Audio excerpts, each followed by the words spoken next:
Okey, skala produk ya. Skala produk ataupun dipanggil dot produk. Dot produk. Okey, so kita akan berkenalan dengan skala produk ni. Okey, katakan diberi vektor ya, dua vektor. So yang ni adalah vektor. So ingat ya, penulisan vektor ni biasanya kita akan gunakan I, J, K. Itu penulisan yang pertama. Penulisan yang kedua, saya boleh gunakan penulisan column-matrix. Kita buat column-matrix A1, kemudian level yang kedua A2, level yang ketiga adalah A3. Itu penulisan yang kedua. Penulisan yang ketiga yang kurungan macam ni. Tajam ni. Ini adalah cara penulisan vektor. Okey, diberi dua vektor. Kemudian kita nak mencari skala produk. Kadang-kadang nama dia dipanggil dot product. Sama lah maksud dia tu. Okey, between A, vektor A and B is defined as. Maksud dia, kita panggil dia dot product sebab antara dua vektor ni, kita letak simbol dot. Itu dia panggil dot product tu. Okay, dia tak tulis tambah ataupun tolak, dia guna dot. So cara dia mudah je. I dengan I tu kita akan darab. So A1 darab dengan B1. Kalau J pula B1, A2 dengan B2 dan seterusnya. Yang tengah-tengah ni kita jumlahkan. Okey. Maksudnya pengiraan dia mudah je. Kita kena darabkan yang sama bentuk I, J, K. Okey, kemudian ni properties ni kamu kena ingat sikitlah. Kalau dua vektor yang sama, bila kita dotkan, dia sama dengan nilai magnitude. Bila jumpa je A dot A, ingat sama dengan magnitude. Kemudian kalau A dot B, dia sama dengan B dot A. Dia ibarat macam 2 darab 3 sama dengan 3 darab 2. Sama. Walaupun dia berbeza tempat. So ini, formula ni kita boleh terbalikkan. Yang ini, kalau kita jumpa yang ni, ada kurungan. Maka kita boleh expand. Bila kita expand macam biasa, tetapi tengah tu mesti ada dot. A dot B. Kemudian bila kita expand yang kedua, A dot C. Kita boleh expand macam biasa tetapi kena letak dot. Okay. Kemudian yang ini kalau ada constant, kita boleh tulis dalam bentuk dua keadaan ni lah. Okay, boleh tukar-tukar tempat. Kalau 0 multiply by vector, kita akan dapat 0. Okay. Ini kamu kena hafal ni. Okay, kemudian kalau soalan tu nak minta sudut. Okay, sebab formula dot ni dia ada dua. Yang pertama tadi, yang ni. Ni formula yang pertama. Formula yang pertama ni, ini kalau kita tak bincang sudut. Kalau soalan tu bincang sudut, maka kita akan gunakan formula yang kedua ni. Okay, formula yang kedua. Maksud dia, kita akan ambil magnitude of A multiply by magnitude of B, kemudian kita mesti guna cos. Jangan guna yang lain. Okay. Okey. Kadang-kadang soalan daripada situ dia nak pakai angle between two vectors. Contoh katakan kita ada dua vektor, bagaimana cara kita nak dapatkan angle dia? So kita boleh gunakan formula yang tadi, tapi jadikan theta ni sebagai tajuk. Okey. So ingat formula untuk dot product ni dia ada dua. Yang pertama tak ada cos, yang kedua ni ada cos. Okey, kita akan gunakan mengikut keadaan. Okey, kita lihat beberapa peraturan. Rule yang pertama, yang ini nanti kita akan gunakan ni. Kalau soalan tersebut vektor A and B are parallel. Kalau kita nak tunjukkan dua vektor ni parallel. Dua vektor ni kita akan panggil dia sebagai parallel. Parallel kalau dan same direction. Same direction, maksudnya angle dia adalah 0. Angle dia 0. Ini maksud dia, perbezaan sudut dia adalah theta sama dengan 0. Jadi kalau kita refer pada formula tadi, kalau cos 0 ni, kalau cos 0, kamu guna kalkulator, cos 0 tu nilai dia 1. Maka formula kita ni, kalau kita dapatkan A dot B, kita dah boleh gunakan, dia mesti sama dengan magnitude dia. Hasil darab 2 magnitude. Okay, kalau sama, maka kita boleh buat kesimpulan vektor A dan B ni adalah parallel. Okay, itu rule yang pertama. Kemudian rule yang kedua. Okey, ini unlike parallel, maksud dia kemungkinan dia punya parallel tapi dia opposite direction. Maksud dia kalau saya lukis Ini maksud dia unlike parallel. Jadi kalau kita nak buktikan, mudah je. Kita ambil A dot B, tapi ada depan ni, negatif. Okay, maksud dia parallel, tapi dia opposite direction. Okay, dan angle dia adalah 180. Sebab satu ke kanan, satu ke atas, satu ke bawah, maka angle tu kita baca dia sebagai 180. Jadi kalau kita gunakan cos 180, kita akan dapat negatif 1. Okey, rule yang ketiga. Okey, yang ini penting ya. Kalau perpendicular, biasanya kita kalau nak gunakan dot product ni, tujuan utama dia bila soalan sebut je perpendicular. Perpendicular ni maksud dia antara vektor yang pertama dengan vektor yang kedua. Vektor yang pertama dan vektor yang kedua ni sudut dia adalah 90 darjah. Itu maksud dia perpendicular. Jadi kalau kita lihat soalan tu dia beri maklumat A and B perpendicular, maksud dia A dot B tu equals to 0. Yang ini kita akan selalu guna ni. Okay, nampak je perpendicular, maka A dot B equals to 0. Kalau parallel, kalau kita tengok tadi parallel, maka kita boleh gunakan A dot B equals to magnitude. Kita gunakan formula ni kalau parallel. Kalau perpendicular, A dot B equals to 0. Okay, kita lihat contoh.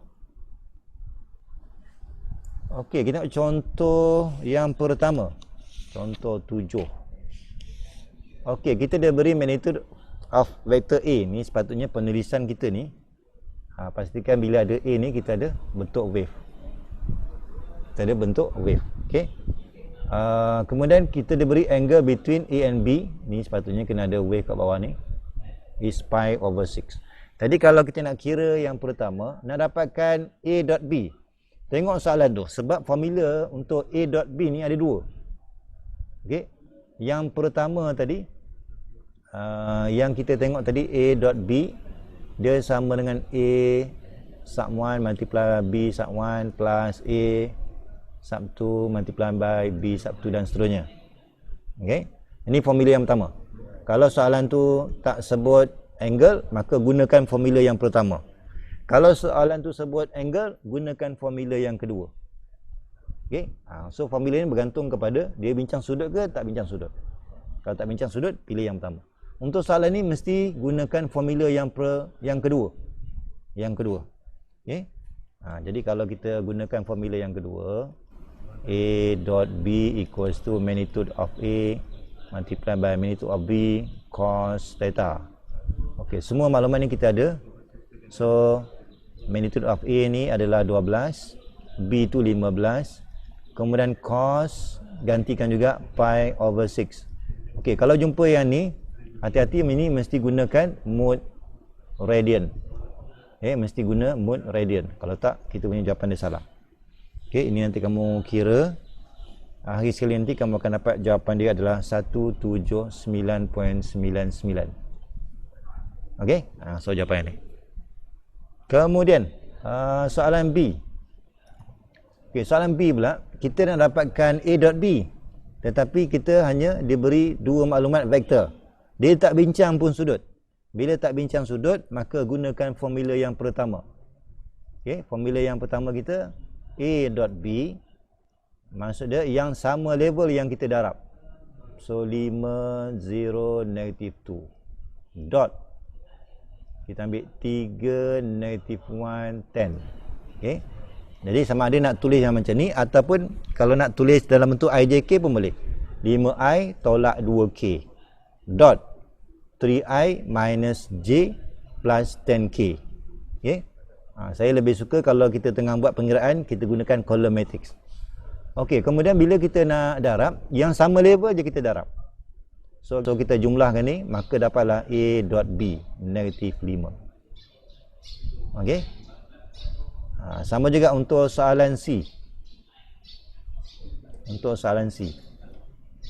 soalan C, kita dapatkan A dot B. Sama juga soalan C ni dia tak bincang pun sudut, maka gunakan formula yang pertama. Saya gunakan column matrix S, 2S, 3S.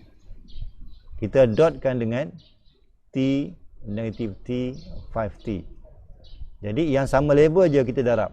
ini akan dapat ST, kemudian tambah darab untuk second level ni negative 2ST, tambah lagi level yang ketiga 3S multiply by 5T, so 15ST. Kemudian kamu jumlahkan, maka dapatlah 14ST. Kita lihat soalan yang pertama. Kita nak dapatkan P.Q.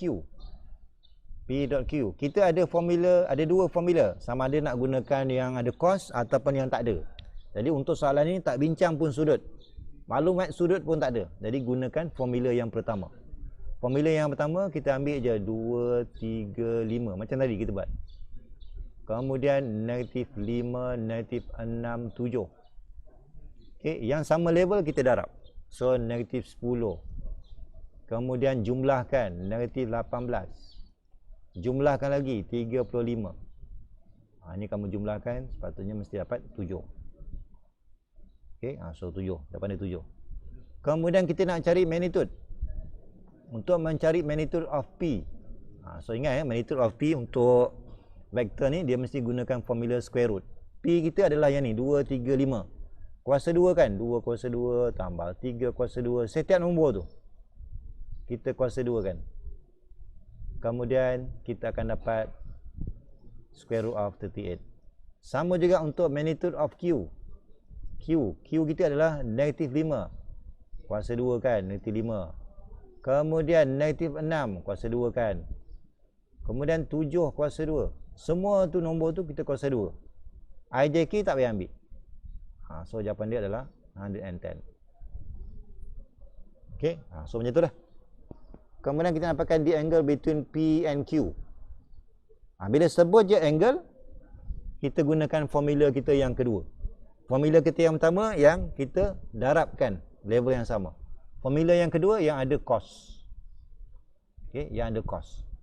Jadi untuk C ni, untuk C kita gunakan formula yang ni. So saya gunakan nak angle so that theta equals to inverse of cos.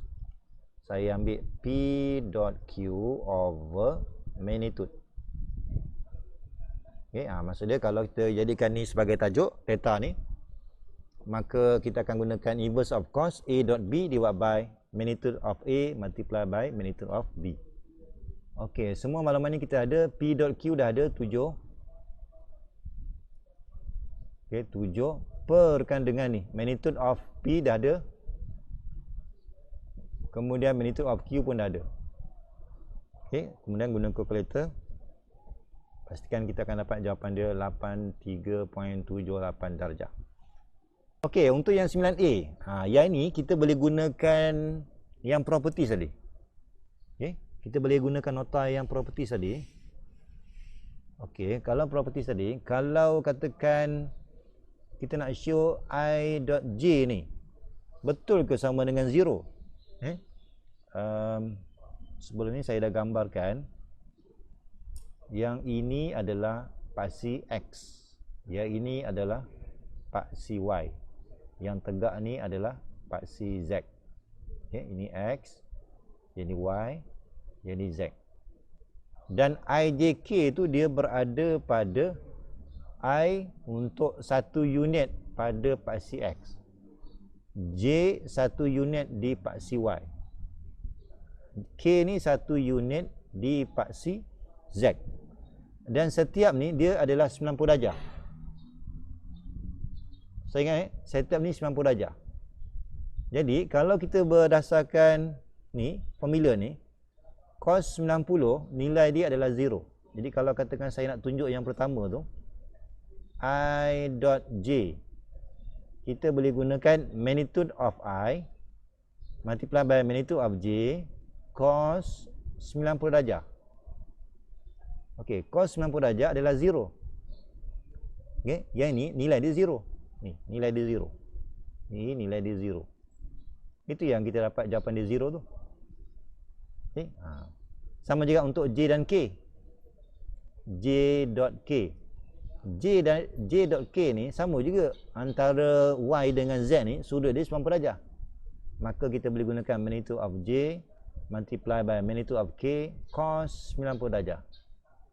Itu yang kita akan dapat 0.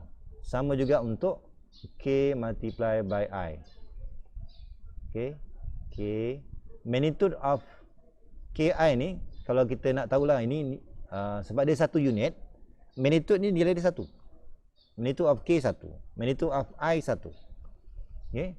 Tapi disebabkan kita punya sudut ni dah 0, maka tak payah tahu kita tak payah tahu untuk magnitude of K and I. Okay. Itu yang pertama. Kemudian kita nak show that I multiply ataupun I dot I dot I, dia kita boleh gunakan konsep parallel. Katakan kita ada I sama arah, kita boleh rujuk tadi, kalau sama arah sudut dia adalah 0. Okay. Ini maksud dia untuk yang B ni, theta kita adalah 0. Okay. Kita boleh gunakan sama dengan magnitude of I multiply by magnitude of I. Kalau nak guna formula cos 0 1. So ini kita boleh gunakan konsep parallel. Konsep parallel, I dot I, vektor yang sama, dia sama dengan magnitude. Kemudian ini nilai dia 1 ni, 1 darab 1. 1 darab 1. So itu yang jawapan dia 1 tu. 1. Sama juga untuk J tadi. J pun sama. Kita boleh guna kaedah ni. Okay. J pun sama, K pun sama. Orthogonal. Orthogonal ni maksud dia 90 darjah lah. Maksud dia kalau kita nak tunjukkan, maka kita gunakan A dot B equals to 0. Orthogonal 90 darjah. Cos 90 berapa? Maka kita akan gunakan orthogonal ni, maksud dia perpendicular. Kalau kita refer pada ni tadi, ini sama maksud macam perpendicular. Perpendicular ni tadi A dot B equals to 0. Jadi kita kena tunjukkan A dot B ni adakah sama dengan 0. So 2, 5, negative 9. Kita dotkan dengan negative 5, 11, 5. Kita tengok. Ini nilai dia negative 10. Ini 55. Kemudian ini adalah negative 45. So kita berjaya tunjukkan sama dengan 0. Okey, yang ini kita boleh gunakan properties tadi. Okey. Yang kita boleh gunakan ini, saya boleh teruskan ni. Kita boleh expand seperti biasa. Kita expand. Okey, katakan saya tulis dulu A dot A minus B dot A plus B. Saya expand. Tapi bila saya expand, pastikan, katakan saya nak expand A multiply by A. So saya akan buat A dot A. Kalau yang biasa kita terus A kuasa 2. Okay, ni saya expand. Kemudian yang kedua tambah, saya expand pula A multiply by B. So A dot B. Okey tak ni? Kemudian yang kedua. Ni yang kedua pula saya expand. So yang kedua saya akan ambil minus B. Okey, saya boleh ambil negatif. Boleh tak ni? Ni saya expand ya. Ni darab sini. Ini darab sini. So kita akan ambil minus B dot A. Kemudian kita akan darab lagi negatif B dot B. B dot B. Okey, kemudian tadi kita dah tengok yang ini sebenarnya dia sama dengan yang ni. Cuma beza dia terbalik. Dia sama. Sebenarnya ini kita boleh tulis A dot B. Kalau yang sama, kalau kita tolak, maka kita boleh cancel ini. Ni habis. Kemudian kalau kita tengok balik properties, A dot A ni dia sama dengan magnitude of A kuasa 2. Okey, sama juga yang ni. Ni B dot B ni dia sama dengan magnitude of B kuasa 2. Okey. Ni nota muka surat 50. Okey. Nota muka surat 50. Okey, maksud dia A dot A ni dia sama dengan magnitude, asalnya macam ni, asalnya yang ni.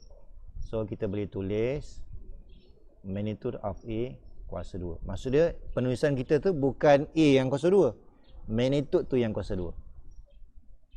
Okey. So kita tengok yang satu lagi. Untuk yang B ni pula. Untuk yang B, A plus B. Ini kita expand macam biasa je ni. Expand macam biasa. Cuma beza dia, kita perlu penulisan dot ni. Katakan saya nak expand ni. A dot C. Ni, selepas saya expand ni. A dot C. Kemudian tambah, saya expand ni pula. Ini adalah B dot C. Settle. Kemudian saya expand yang ni. Tolak A dot B. Kemudian saya expand, ni tolak C dot B. Hati-hati ya, sebab negatif darab positif. Negatif. Okey, kemudian kalau kita perasan ni, ni B dot C ni, dia sama dengan C dot B. Sama. Maksud dia, yang ni saya boleh tulis B dot C. Okey, maka bila sama, yang ni saya boleh cancel. Sebab nilai dia 0. Maka jawapan kita adalah sama dengan A dot C. Kemudian subtract to A dot B. Sama seperti yang ni lah. Okey.